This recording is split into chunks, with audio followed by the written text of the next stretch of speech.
नमस्कार साथियों, स्वागत है आप सभी का बातें बाजार की पर। मैं हूं अंकित अवस्थी। आज से कुछ दिनों पहले ये सुर्खियां थी कि ताइवान ने भारतीय स्टॉक बाजार को पीछे छोड़ दिया है, साउथ कोरिया ने भारतीय बाजार को पीछे छोड़ दिया है। और इन सुर्खियों के पीछे एक बड़ा कारण था कि इन देशों की कंपनी जो है वो एआई के लिए या तो चिप बना रही हैं या एआई के मॉडल्स बना रही हैं, और भारत का जो आईटी सेक्टर है वो इस तरह काम कर रहा है कि उसका एआई का कोई सेंस नहीं है। परिणाम स्वरूप इस तरह का माहौल बनने लगा कि आर्थिक कमजोरी में भारत के अंदर एआई का असर नहीं है, और भारत की टॉप 10 के अंदर कोई भी कंपनी, वर्ल्ड के टॉप 10 में भारत की कोई कंपनी नहीं खड़ी है। हम भारतीय बाजार के गिरने की कहानियां सुन रहे थे, लेकिन अचानक खबर आती है साउथ कोरियन बाजार की, और खबर इस तरह से कि आज के दिन साउथ कोरिया का बाजार, जिसको कॉस्पी कहते हैं, जैसे अपने बॉम्बे स्टॉक एक्सचेंज है उनका सीईओ है कॉस्पी है, कॉस्पी के अंदर आज 23 लाख करोड़ रुपए, लगभग उनके बाजार वैल्यू का 10% साफ हो गया। मतलब इतना बुरी तरह बाजार गिरा साउथ कोरिया का कि उन्हें आज ट्रेडिंग रोकनी पड़ी 2 बार कि भैया रुक जाओ।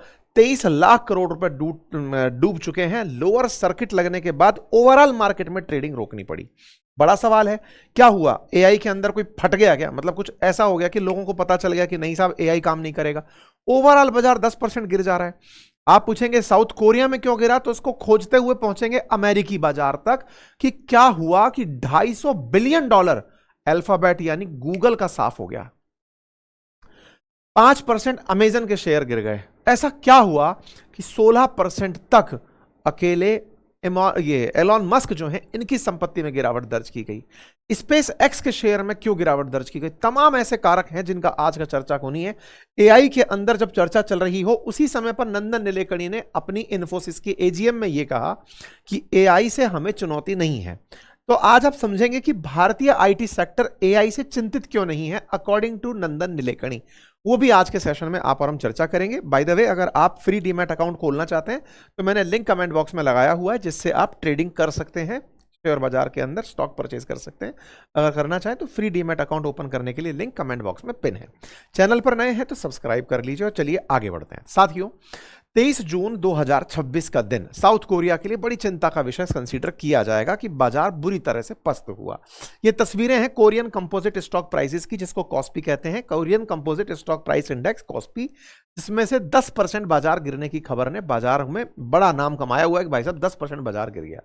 10% बाजार गिरा मतलब 23 लाख करोड़ का बाजार साफ हो गया। भारत के समय के अनुसार अगर हम बात करें तो उनके यहां पर ट्रेडिंग भारतीय समय अनुसार सुबह 5:30 बजे शुरू हो जाती है, क्योंकि सूरज पहले उस तरफ जल्दी निकलता है, तो उनका ट्रेडिंग डे जल्दी शुरू हो जाता है। और उनकी जो ट्रेडिंग क्लोजिंग है वो अपने इंडिया में जब 12 बजे होते हैं तब हो जाती है।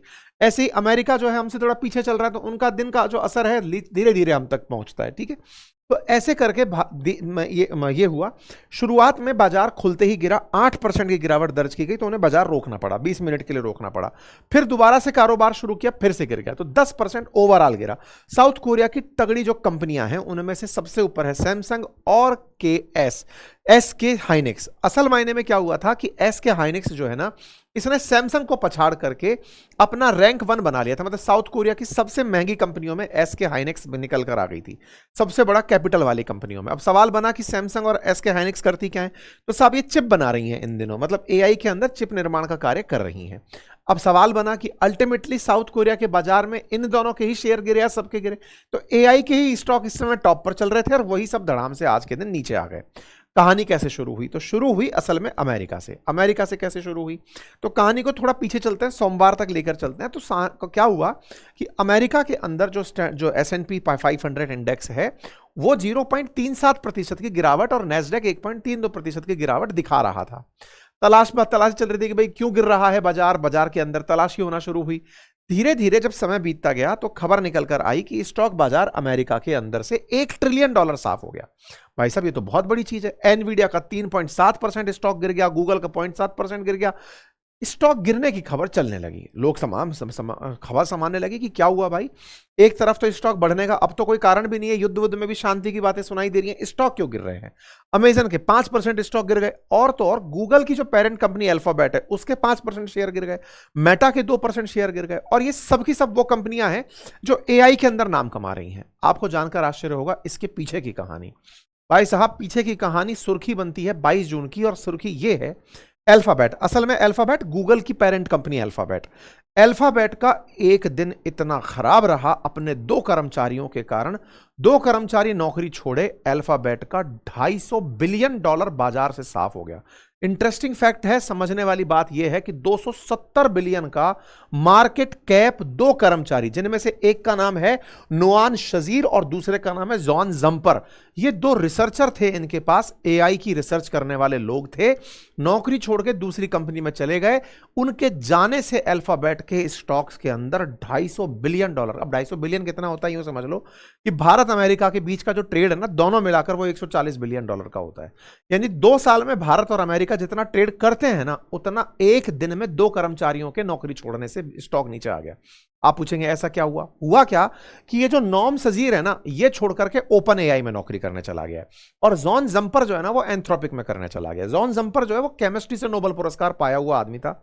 साइंस मॉडल्स के ऊपर ये इन दिनों एआई में रिसर्च कर रहा है। एंथ्रोपिक जाके ज्वाइन किया। इस बात से लोगों का गूगल पर से विश्वास उठ गया कि तुम अपने पास बढ़िया टैलेंट रोक नहीं पा रहे हो। नंबर दूसरा, स्टॉक के अंदर निवेश करने वालों को चिंता इस बात की हो गई कि अगर इतने हाई एंड लोग, प्रतिभाशाली लोगों के ऊपर एआई टिका हुआ है, तो फिर हम और आप कर क्या रहे हैं? मतलब एआई का केवल खेल ही रिसर्चर्स में चल रहा है, रेवेन्यू अब तक निकल कर आ नहीं रहा है, इधर से इधर टैलेंट मूव हो गया, तो कंपनी का क्या है? कल को ओपन एआई से निकलकर कहीं और चला गया, कल को एंथ्रोपिक से निकलकर कहीं और चला गया, तो कर्मचारियों के जाने से अगर कोई भी इंडस्ट्री इस तरह का असर देखती है कि कर्मचारी जाने से एट्रिशन रेट बोलते हैं, अगर उसकी स्टॉक की प्राइसेस पर गिरावट आती है, तो स्टॉक के अंदर उसे अच्छा नहीं माना जाता, ट्रेडिंग में उस कंपनी को अच्छा नहीं माना जाता। अल्फाबेट के लिए वर्स्ट डे निकला। दूसरा सुनो, अमेरिकी बाजार में क्या हुआ? स्पेस एक्स हाल ही में लिस्ट हुआ, 16% शेयर की उसके अंदर प्राइसेस में गिरावट दर्ज हो गई। अब उसका क्या हुआ? असल में क्या हुआ, एलॉन मस्क की $350 बिलियन की वर्थ साफ हो गई। जो $1 ट्रिलियन के मालिक बनने निकले थे, एक दिन में इतना पैसा साफ हो गया जितने अंबानी की वर्थ नहीं है।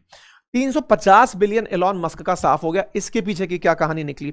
इन महाशय ने क्या किया कि एआई के एक्सपेंशन के लिए एक बॉन्ड जारी कर दिया। बाजार में एक तरह से समझो उधार पैसा मांगने के लिए कहा कि $20 बिलियन हम बाजार से जुटाएंगे। तो इनका $20 बिलियन जुटाने का जो अनाउंसमेंट हुआ, उससे बाजार को लगा कि यार इतना महंगा अगर एआई है, तुम लोगों के एक्सपेंशन में इतना खर्चा हो रहा है और कमाई दिख नहीं रही है, स्पेस एक्स का वैल्यूएशन चाहे जो भी हो, लेकिन आप एआई के खर्च को बढ़ाए जा रहे हैं, कमाओगे कैसे? एआई बूम है, बूम है, बूम है, समझ में आ रहा है, लेकिन एआई से पैसा बना नहीं पा रही हैं। ओपन एआई जैसी कंपनियां सोरा को बंद करके बैठी हैं, बिलियंस ऑफ डॉलर खर्च करके बनाया हुआ मॉडल बंद कर दिया, बोले कमाई नहीं हो रही है। तो ऐसे में जब रेवेन्यू घट रहे हैं, तो रेवेन्यू घटने से स्टॉक प्राइसेस पर असर पड़ गया। मतलब अमेरिका के अंदर खबर स्पेस एक्स से जुड़ी हुई निकल कर आई, अल्फाबेट से निकल कर आई, उसका असर और कंपनियों के स्टॉक पर पड़ा। अब अमेरिका का असर यानी एआई का असर, अमेरिका खुद चाहता है दुनिया एआई अपनाए क्योंकि वो लेकर आ गया है। तो साउथ कोरिया उसको अपना ही रहा था, चिप बना रहा था बढ़िया बढ़िया। ये बात जब साउथ कोरियन बाजार पर पहुंची तो वो गिर पड़ा। अब 10% गिरने की कहानी इनकी कैसे शुरू हुई वो सुनो साहब। तो इनकी 2 बड़ी कंपनियां सैमसंग और केएस, ये 2 बड़ी कंपनियां बाजार में बहुत तेजी से ऊपर चलती हुई आ रही थी। मतलब आप ये समझे, केएस बोल दे रहा हूं, इसका नाम एसके हाइनिक्स है, मैं केएस बोल दे रहा हूं। एसके हाइनिक्स करके जो इनकी साउथ कोरिया की कंपनी है, इसने हाल ही में मार्केट कैपिटलाइजेशन में सैमसंग को पीछे छोड़ दिया था। इसने इतना बड़ा मार्केट कैप बना लिया था, तेजी से प्राइसेस बढ़ते चले जा रहे थे। क्यों? क्योंकि ये एआई की चिप बनाते हैं। सबको ये खबर जा रही है कि ये चिप बनाते हैं, सबको चिप की जरूरत है और ये चिप बनाने वाले दुनिया के टॉपर्स में शामिल हो रहे हैं। तो इनका स्टॉक प्राइस बढ़ता चला जा रहा था।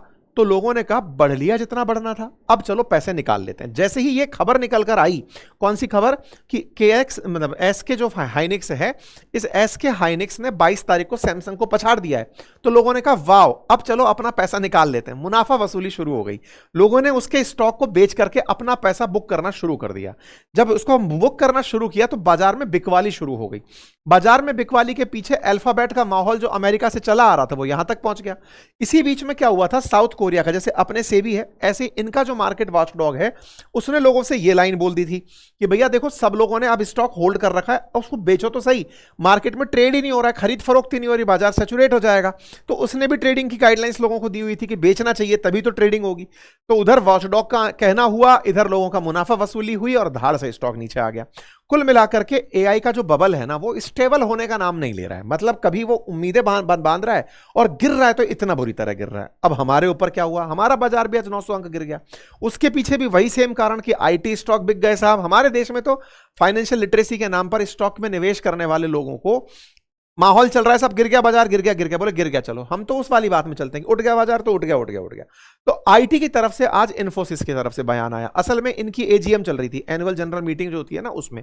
तो 45th मीटिंग के अंदर एजीएम की मीटिंग में नंदन नीलेकणी बोले कि भाई हमें टेंशन नहीं है आईटी से, तो एआई से। लोगों ने पूछा साहब एआई तेजी से रिप्लेस कर देगा, भारत का आईटी उद्योग उठ नहीं रहा है। बोले नहीं, दुनिया में जितना भी एआई आ रहा है हम उसे इग्नोर नहीं कर रहे। आने वाले समय में 2030 तक बढ़कर के इसका मार्केट कई बिलियन डॉलर, 300-400 बिलियन डॉलर तक का होगा, हम उसको भी इग्नोर नहीं कर रहे। मुद्दा यह है कि हम क्या काम करते हैं पहले वो जान लो। आईटी के सेक्टर में जितने भी एआई मॉडल्स आए हैं, फिर चाहे एंथ्रोपिक आया हो, चाहे आपका ओपन एआई आया हो, चाहे मेटा आया हो, अल्फाबेट, सबके जितने भी मॉडल्स हैं, आज जो भी कंपनी आईटी सेक्टर में काम कर रही हैं उनको एआई इंटीग्रेशन चाहिए।